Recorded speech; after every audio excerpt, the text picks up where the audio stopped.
So here is an interactive map which will review Odysseus's travels up to this point. So our star tells us here he is at where he started at Troy, where he was in that legendary battle and came up with the idea of the Trojan horse.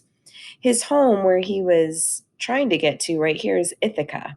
But this whole pattern shows us the travels that he took. So, as a quick review, first, he came up here to the island of the Cicones, and this is where they destroyed all of the things that were on that island. They stole from them, they took their women, and they got into a battle with the people that lived there. And Odysseus lost 6 benches worth of men on all of his ships.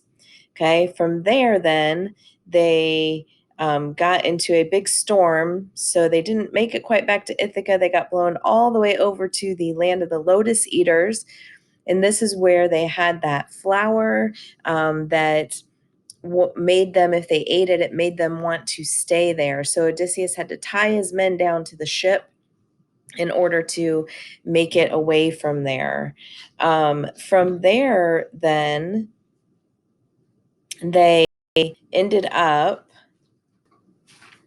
From there, they ended up here on the island of the Cyclops, which we know was the giant one eyed monster. And Odysseus lost several of his men to the Cyclops eating him. But we got to see Odysseus's sort of great planning, his qualities of being a hero. He was very smart and very brave. This is where he came up with the plan to blind the Cyclops, and then also his great plan of getting out of the cave by tying himself and his men up under the Cyclops' huge sheep. So when he let them out to pasture, he did not know that they were hiding under there, so they got out and escaped. However, this episode also showed us a bit of Odysseus's prideful nature, because even though he had tricked the Cyclops by telling him that his name was Nobody, once he was free, he couldn't help but brag and tell everybody that Odysseus, son of Laertes, king of Ithaca, did this to you.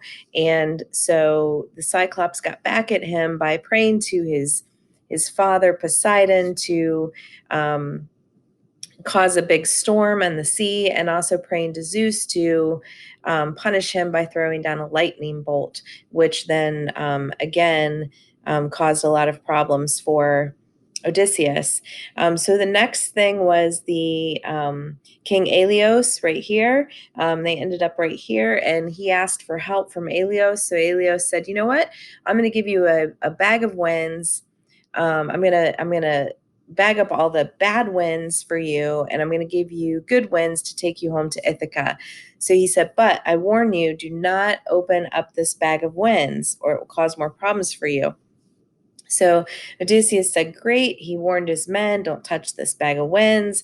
Here they were sailing. They were almost back to Ithaca until right here, Odysseus fell asleep, and his men got really curious and they said, "Let's check this out." They opened up the bag of winds, and of course, that was a bad idea, and it blew them all the way over here. Yep, all the way over here, um, which maybe here. Yeah, right here. Sorry. Blew them all the way back to here, which was the land of the Laestrygonians, which was a island of cannibals. But luckily they got out of there pretty quickly, and ended up over here with Circe. Circe is a sea enchantress, and she was angered by Odysseus's men because they were rude at her table. So she turned them into swine or pigs. And she held Odysseus for a year because she was in love with him and she wanted him to stay with her. Finally, he persuaded her to turn his men back into men. And so, because of her love for Odysseus, she warned him about the sirens and about Scylla and Charybdis, and she let him go. So after a quick trip to the underworld, he then went on to the sirens, and he was able to pass the sirens by having his men put wax in their ears. So they didn't hear the siren song, and also by having his men tie him up to the sail mast, the big pole that holds the sails. And Odysseus alone was able to sail past the sirens by hearing their song. He's the only human ever to make it past them alive. And this was to challenge him and to strengthen him even more, so that he could learn a lesson, and so that maybe he could hear some secrets that the sirens would tell him. From there, they sailed to the Charybdis and Scylla Strait, which would be right here between these two huge rocks.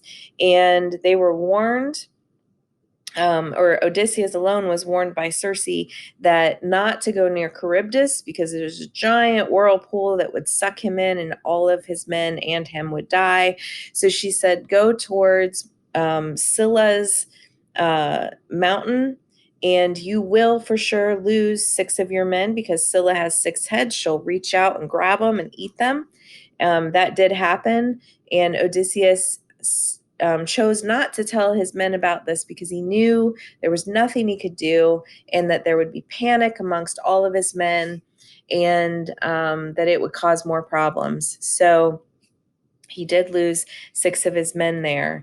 And then finally, once they got through there, they sailed to the Helios's island. Helios is the sun god.